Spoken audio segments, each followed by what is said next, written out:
नमस्कार, आप देख रहे हैं मिरर मीडिया और मैं हूं आपके साथ प्रिया पांडे।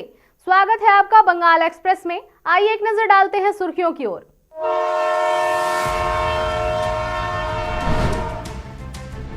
मजदूर एकता का जश्न एचएमएस का भव्य वर्ण भोज हुआ आयोजित। नेताओं संग जुटे सैकड़ों कार्यकर्ता।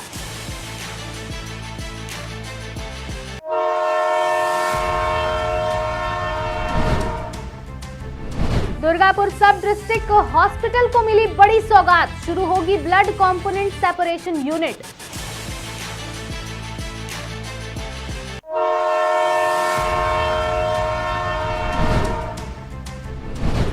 स्वामी विवेकानंद जयंती पर दुर्गापुर में मेगा ब्लड डोनेशन कैंप हुआ आयोजित। 200 से अधिक रक्तदाता हुए शामिल।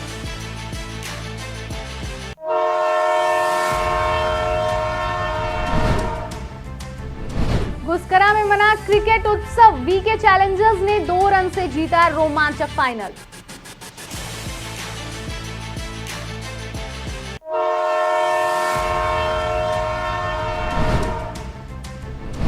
सर्दियों की रात में चोरों का दिखा दुस्साहस। घर से सोना, कैश और कंबल की हुई चोरी।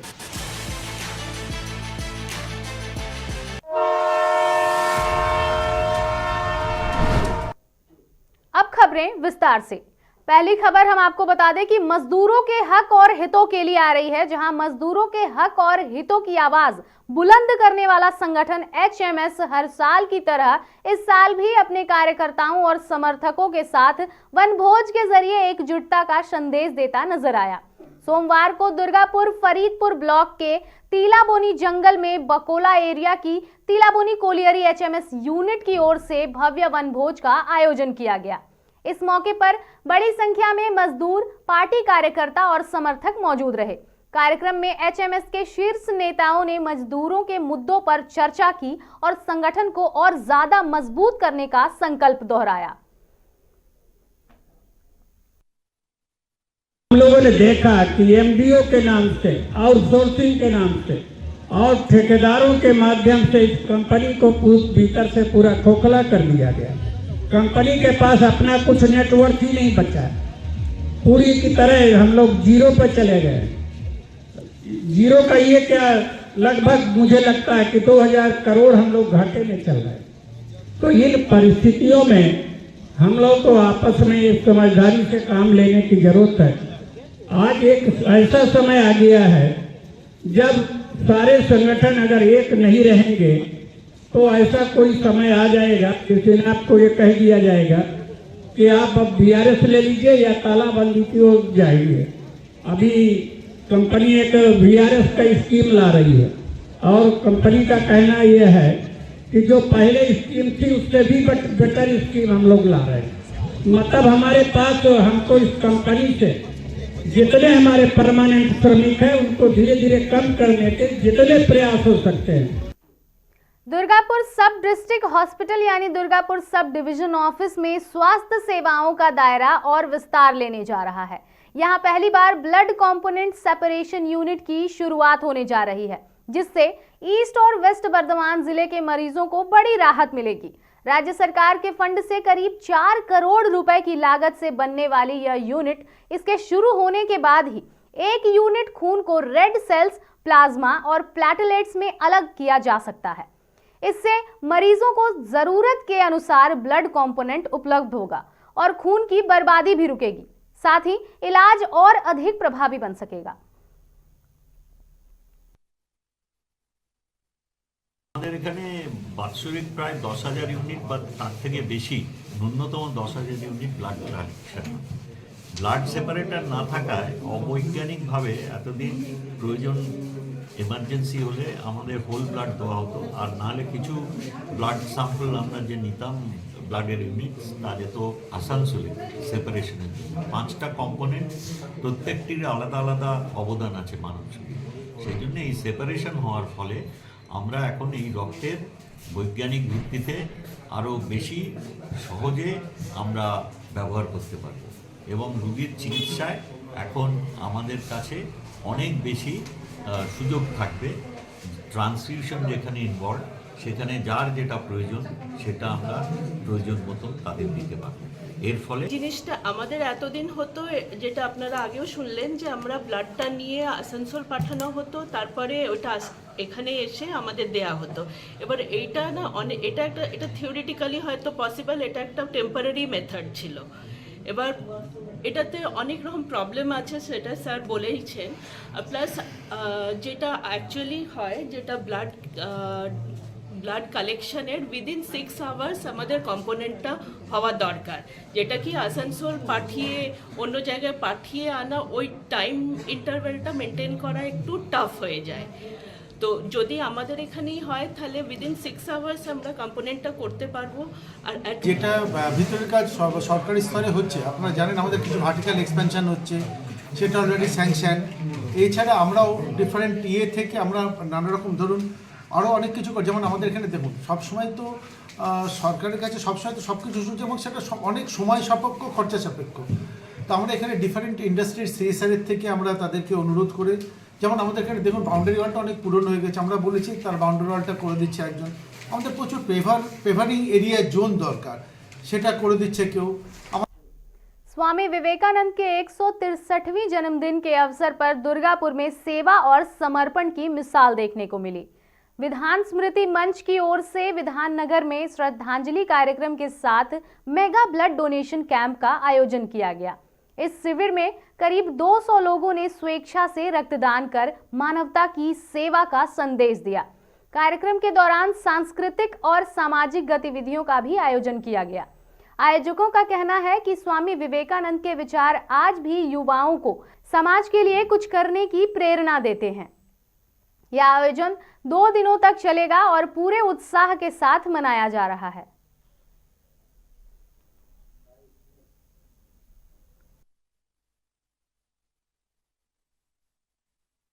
উপলক্ষে আজকে আমরা এখানে সমবেত হয়েছি।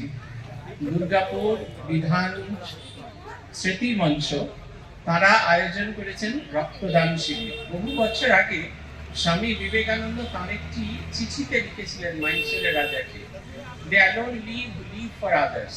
তারাই একমাত্র বেঁচে থাকে যারা অন্যের জন্য বাঁচে। এই অন্যের জন্য বাঁচাটা খুব বড় জিনিস। সবসময় যে অন্যের জন্য বাঁচার জন্য প্রাণ দিতে হবে তা নয়। এই যে আজকে এখানে যে প্রাণদায়ী রক্ত, অন্যকে বাঁচানোর জন্য যে রক্ত সংগৃহীত হচ্ছে, এও কিন্তু পক্ষান্তরে অন্যের জন্য বাঁচা।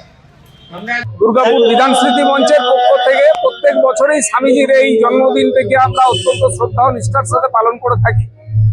প্রতি বছরই আমাদের যা কর্মসূচি থাকে প্রায় সমান। আমাদের সকালবেলায় ধরুন প্রভাত ফেরি থেকে শুরু হয় এবং এখানে রামকৃষ্ণ মিশনের মহারাজজি আসেন, পূজা পাঠের মাধ্যম দিয়ে আমাদের অনুষ্ঠান। ये तो रही दुर्गापुर से जुड़ी खबरें। अब हम रुख करते हैं वर्धमान का। ईस्ट वर्धमान के औज ग्राम में क्रिकेट का उत्सव देखने को मिला। डायमंड ग्रुप के आयोजन में 8 टीमों ने हिस्सा लिया और आखिरकार फाइनल मुकाबले में वीके चैलेंजर्स ने कियांग किंग्स को सिर्फ 2 रन से हराकर ट्रॉफी पर कब्जा किया। ऑर्गेनाइजिंग क्लब के अधिकारी एजाज हुसैन के अनुसार कुल 240 खिलाड़ियों की नीलामी के जरिए टीमें बनाई गई थी, जिससे टूर्नामेंट और भी रोमांचक बन गया। फाइनल स्टेज की अवार्ड सेरेमनी में टॉलीवुड एक्ट्रेस कोशानी मुखर्जी, औज ग्राम के एमएलए आवेदानंद थंडर और कई स्थानीय हस्तियों ने शिरकत की। वीके चैलेंजर्स के राम माझी को फाइनल का बेस्ट प्लेयर चुना गया, जबकि टूर्नामेंट के बेस्ट प्लेयर के तौर पर कियांग किंग्स के संतोष माझी को स्कूटी का खास इनाम मिला। इसके अलावा फाइनल से पहले जर्नलिस्ट 11 और पुलिस 11 के बीच फ्रेंडली मैच में जर्नलिस्ट 11 ने जीत दर्ज की। मैदान पर हजारों दर्शक इस क्रिकेट उत्सव का आनंद लेते नजर आए।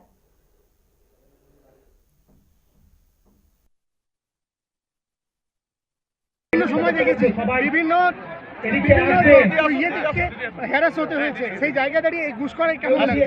অসাধারণ। আমার মনে হয় ঘুষ করা মানুষের এত সুন্দর ব্যবহার, এত সুন্দরভাবে তারা নিজেদেরকে নিয়ন্ত্রণ করে তাদের উত্তেজনাকে হ্যান্ডেল করে কিন্তু তারা যে যার জায়গায় দাঁড়িয়ে পুরো প্রোগ্রামটাকে সুস্থভাবে হতে দিচ্ছে। ইভেন ঘুষখোরা প্রশাসনের প্রত্যেককে আমি ধন্যবাদ জানাতে চাই, কমিটির সকল সদস্যকে, যে এত সুন্দর একটা ম্যাচ। আমার মনে হয় এটা ঐতিহাসিক হয়ে থাকবে আজকের এই মুহূর্তটা। ম্যাডামকেও হ্যারাস হতে হয়েছে, এই কিন্তু আমার মনে হয় এটাই আমাদের উপার্জন, এটাই আমাদের আসল পুরস্কার। এটা না পেলে আমাদের অস্তিত্ব থাকবে না। ईस्ट बर्धमान के गुस्कारा म्युनिसिपैलिटी वार्ड नंबर 14 में एक दुस्साहसिक चोरी की घटना सामने आई है। पोस्ट ऑफिस कर्मचारी राणा बिस्वास के घर चोरों ने 2 कमरों की अलमारियां तोड़कर 30 से 40 हजार रुपए के सोने के गहने और कैश के साथ साथ कंबल भी चुरा लिया। चोरी के समय घर खाली था और घटना से इलाके में सनसनी फैल गई है। पुलिस ने जांच शुरू कर दी है। वहीं स्थानीय लोग रात की गश्त और सुरक्षा बढ़ाने की मांग कर रहे हैं।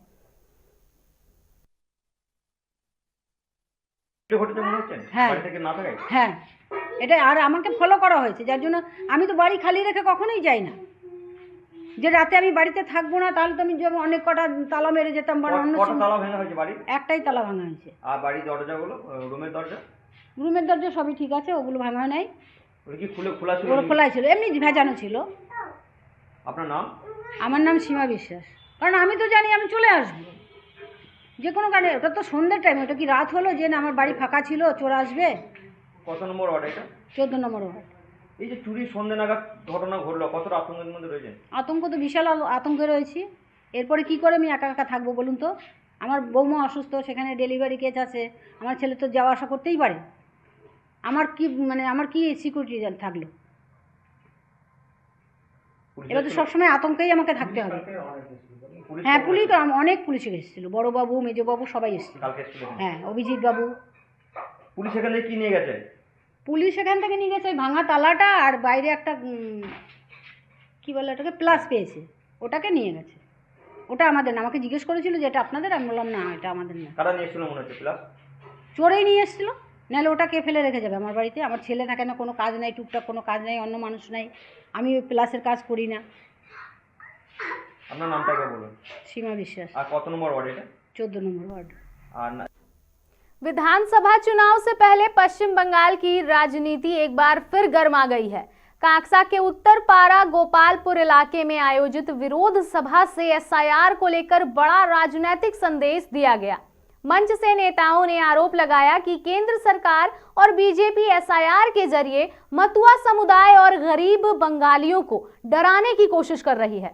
सभा में मंत्री स्नेहाशीष चक्रवर्ती ने बीजेपी पर झूठा प्रोपेगेंडा फैलाने का आरोप लगाते हुए कहा कि अब तक एसआईआर सुनवाई में रोहिंग्या या मुसलमान नहीं बल्कि दस्तावेजों की कमी वाले गरीब लोगों के नाम सामने आए हैं। वहीं शुभेंदु अधिकारी पर हमले के दावे को भी उन्होंने राजनीति से प्रेरित बताया। ऑल इंडिया मतुआ महासंघ की प्रमुख ममता बाला ठाकुर ने साफ कहा कि मतुआ समुदाय के अधिकारों को लड़ाई की जारी रहेगी और एक भी वैध वोटर का नाम हटने नहीं दिया जाएगा। उन्होंने मुख्यमंत्री ममता बनर्जी पर भरोसा जताते हुए बीजेपी के नागरिकता के झूठे वादों पर भी सवाल खड़े किए। चुनाव से पहले एसआईआर और नागरिकता का मुद्दा अब सीधे सियासी टकराव का केंद्र बनता दिख रहा है।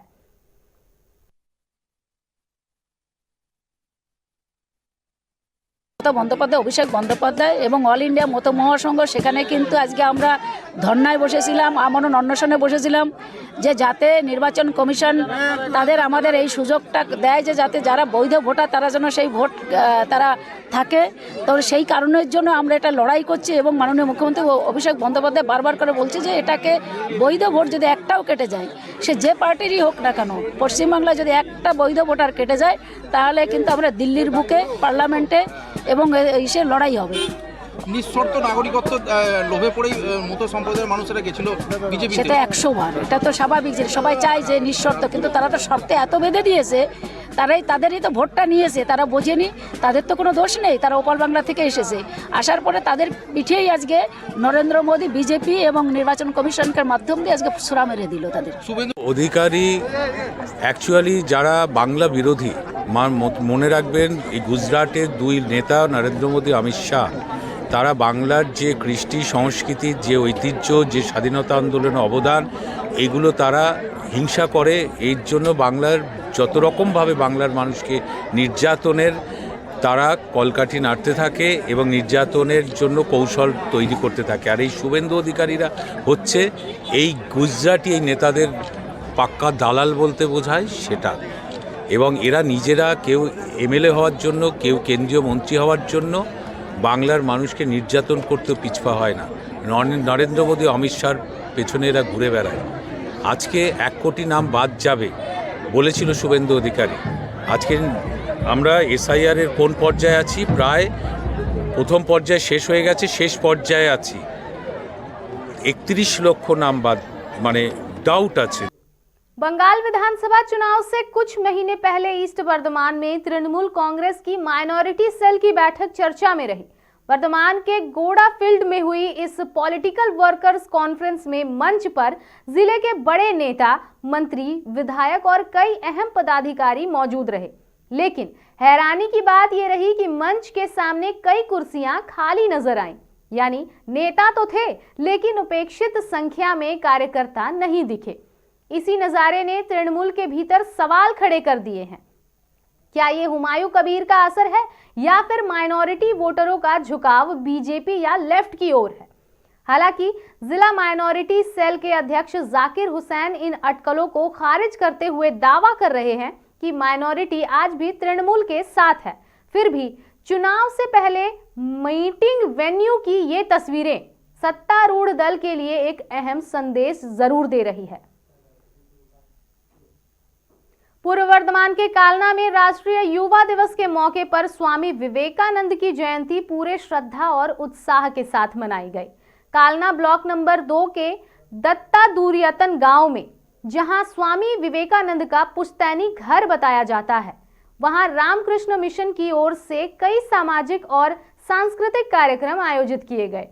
सुबह बाढ़ पीड़ितों के समर्थन में जुलूस निकाला गया। इसके बाद ब्लड डोनेशन कैंप, जरूरतमंदों के बीच कपड़े और सर्दियों के वस्त्र वितरण तथा सांस्कृतिक कार्यक्रम हुए। रामकृष्ण मिशन ने युवाओं के सर्वांगीण विकास के लिए भविष्य की योजनाओं की भी जानकारी दी।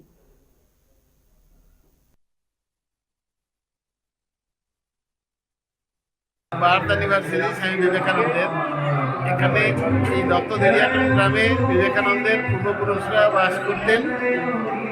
তারপরে ওনারা এখান ছেড়ে চলে গেছিলেন গড়গোবিন্দপুরে কলকাতায়, সেখানে বসবাস শুরু করেন। পরে যখন east India company fort William তৈরি করেন, তখন সেখান থেকে আবার শিফট হয়ে তারা শিমুলিয়াতে চলে আসেন। শিমুলিয়াতে বিবেকানন্দের জন্ম হয়। তার পূর্বপুরুষরা এই গ্রামে বাস করতেন।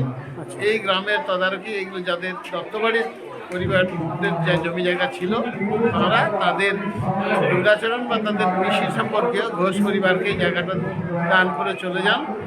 আমরা এই ঘোষ পরিবার থেকে সেই জায়গাটা আবার পুনরুদ্ধার হলো লোকাল প্রশাসনের সাহায্যে।